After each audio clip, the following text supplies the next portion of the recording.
Alright, Tony the truck guy back here again. I know a lot of you, I've seen a lot of videos on YouTube about people questioning, and a lot of forums about how with HIDs on these Dodges they got like a strobe or a flicker issue. Well, I'm going to show you today how to fix that. It'll save you. I actually already have my kit in, but I'm taking it out because I have a bad relay harness, so my high beams aren't working.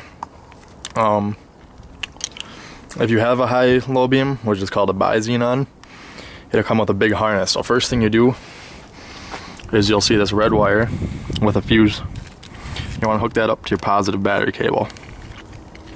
And you follow this along. Here's your relay. That's for high-low beam. Now, the relay splits off. One part goes all the way over here to the passenger side. And it's got a little ring connector, a black one. You need to make it a ground. What I did is I just ran a Tech screw right through the body of my truck. It needs to ground to something metal. You could use an existing bolt, like one of these or something, but I just chose to run a Tech screw. And then the other end of the harness is the same thing. Another Tech screw right there. And then it splits off again. Alright, and then the third spot that the harness splits off, it goes right here to your ballast. And then your ballast runs a wire down, and it's got these two connectors here, these two big ones. That's for your bulb. And then these two little spaghetti lines here that plug in, that's for your high beam if you got bi-xenons. And then basically it's just your normal headlight assembly. You just unscrew that and pop her out. See, these xenons HIDs, they got a little bulb there that's filled with gas, and that's actually what makes your light. It's not like a normal bulb where there's a filament. That's the whole reason that these Dodges have the problems. They have what's called a CAN bus headlight system. It monitors the voltage of your headlights. So basically the bulb acts as a resistor, and if your headlight computer doesn't sense that there's a bulb there, you know, your HIDs are gas, so there's no filament. It thinks there's no bulb, so your bulb light or your lamp outlight will come on. You might notice that some of these bulbs, you'll get it, and this guy will be on there, and you'll be like, well, what the heck, my little gray piece doesn't fit over it. Well, if you look on it, it says lock and unlock. You basically spin this guy and it pops off.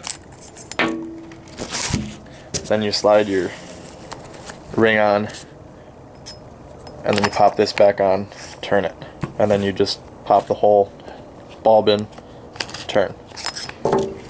I got the old kit out, so I'm going to show you, lay it out here, how it's supposed to go. Again, this is the bi-xenon, so high and low beam kit. You got your red wire, which is usually fused.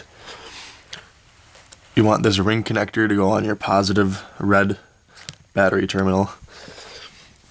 And then it goes along, come to your relay harness. That's basically your switch for your high-low beam. And then it goes along, it plugs into your ballast, and you have a ground wire. So you need to ground this to your frame somehow, or your negative black battery post. Then the ballast comes out, and that goes to your bulb. And then these are your high beam wires. These are really skinny. You gotta be really careful with these. They're very fragile. I've broke 2 of them already. So that's that. And then this is your power plug. This plugs into your factory headlight plug. Depending on what kind of vehicle you have, your battery may be on the driver's side or the passenger side of the vehicle. Mine's on the driver's side. That's why I have it laid out like this. So So this would plug into my driver's side because that's the side the battery is on. Plug it in there. What it does is it puts power to the relay and then sends it over to the passenger side, in my case. And it's basically the same thing on the other side. Power into the ballast with another ground wire that you would have to ground to frame, and ballast wire coming out going to the bulbs with high beam wires again. Now, the reason I don't think the bi-xenons are worth it is because A, you have to have this big harness clustery mess, and I don't like that, and B, they're not, for these cheaper kits, they're not really true bi-xenon, because really all they do is there's a little magnet inside here, and it just raises and lowers the bulb a little bit. And for me, when you hit high beam, it turns my fog lights off and just raises the beam up a little bit. So basically, my high beams are not as bright as my low beam HIDs with my fogs. So if I was you, I wouldn't bother with a bi-xenon kit. I would just get a single low beam kit.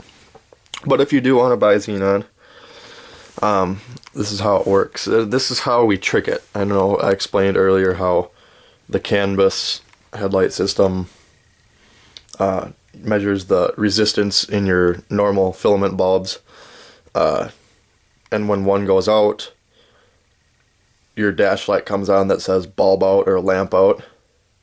Well, so since these are gas filled bulbs, you got to trick your computer.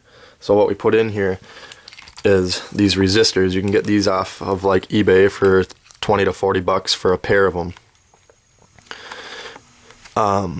Yeah, make sure you get the right style plug. Mine's the 9007 HB5. So I got these. And basically, you can see how it's run. Your power comes, it plugs in right here.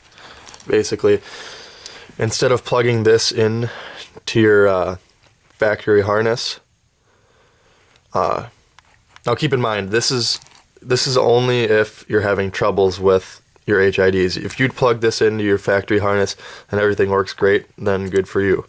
But if you're experiencing strobing, flickering issues, this is what you need. So what you would do in that case is you would plug this end into your factory headlight plug, and then the male end into here. So what that's doing is the two side pins there, one's for high beam and one's for low beam, and then the center one is ground, but high and low beam both ground to the center pin. So how they have these wired is there's a resistor for high beam and low beam. So it goes in and back and then out. So basically it's resembling a light bulb. So that just plugs in there in between your factory harness and your HID harness. On the other side, you need to do a little bit of modification. Here's the driver's side one, the one that plugs into your harness. Remember on how I said for my truck anyway, the passenger side, you see over here there's no plug, there's no blue plug to plug in anything. That's because it feeds power from the other side over. So your passenger side harness is just going to hang there. What you need to do, you still need to fool it, because if you don't have anything plugged in, obviously it thinks there's no light bulb. So for that side, you have to do a little modification, because if you plug one of these ones in, power is still going to come into it, and then it's going to come out with nowhere to go, and it's going to be still an open circuit. You need to create a closed circuit. It's very easy. So like I said, you just order a pair of these, and one of them, here's what you do. You look at these two wires here coming in and out of the resistor, push that aside. You go over to this resistor, two wires, that one, push that aside. Then you'll have 3 wires left over. You cut those wires. And then it's just as simple as plugging this into your stock factory headlight plug. So that's how the bi-xenons work. If you're still having issues with flickering, I mean, if this fixes your lamp out code, but you're still getting flickering, you can try one of these. Actually, you'll need a pair of them. You can get a pair of these for like $10 to $20 on eBay. This is a canceller or a capacitor. Everything is plug and play. I mean, these ones, it's pretty explanatory. Instead of your wire going directly into your ballast, you would plug this wire into your capacitor plug, and then the capacitor plug goes into the ballast. So this basically just goes between your harness and the ballast. It's all plug and play, self-explanatory how to plug it in. And then you would do the same thing on this side. These are supposed to, it basically acts as like a capacitor for if you have subs in your car. It's supposed to regulate the voltage and current so it's not such a spike. A lot of times you'll put your HIDs in, and after a while, after a couple minutes, they'll go out. But then if you turn your lights off and back on again, they'll work, because when HIDs are warming up, they take a lot of energy. But once they get warmed up, they take less energy than normal halogens. But when they're warming up, they take a lot, so these capacitors can help.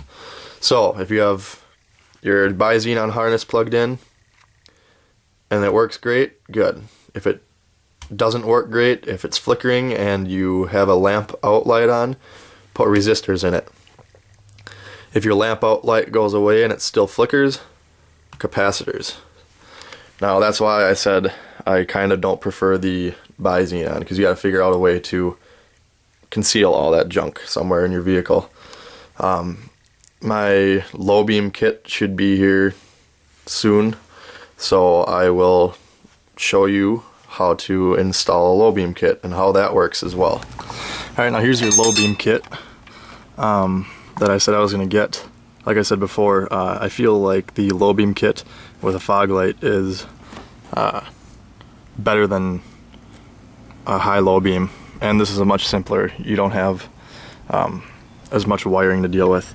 So unlike the bi-xenon, you have a plug-in on both sides with a low beam one. Notice I still got my resistor plugged in. Your kit will come with this kind of a plug. You have to figure out which wire goes where. So what you do is you turn your headlights on and make sure they're on low beam. And basically you just alternate these 2 wires and plug them in to your factory harness. Plug them in and keep switching order until your lights come on. There's only one way that they're going to come on. Looks like the red wire has to go all the way to the right, and the black is in the center. Black is ground. So this is low beam power, this is ground. Check that before you plug these wires into here for good, because otherwise it ain't gonna work. And that's that. It just goes to the ballast and then to your bulb. Like I said, if you still have flickering issues, you can try plugging those capacitors in between here and the ballast. One thing I do have to mention is if you do choose to do the low beam kit instead of bi-xenon, you need to keep your resistors how they come. Remember earlier I showed you how to cut off to modify it for the passenger side if you have a bi-xenon. Well, if you have a low beam, you need to have the full kit, so don't do any cutting if you're doing only a low beam. So one last overview. For the low beam, there's nothing that connects to your battery. It's just factory plug to resistor plug, through the resistors, out the resistor plug, HID bulb plug, down to the ballast. Ballast puts out power to the bulb. I hope this video helped you out. I had to do a lot of research to figure this stuff out, a lot of forums reading, so hope you enjoy. Best of luck.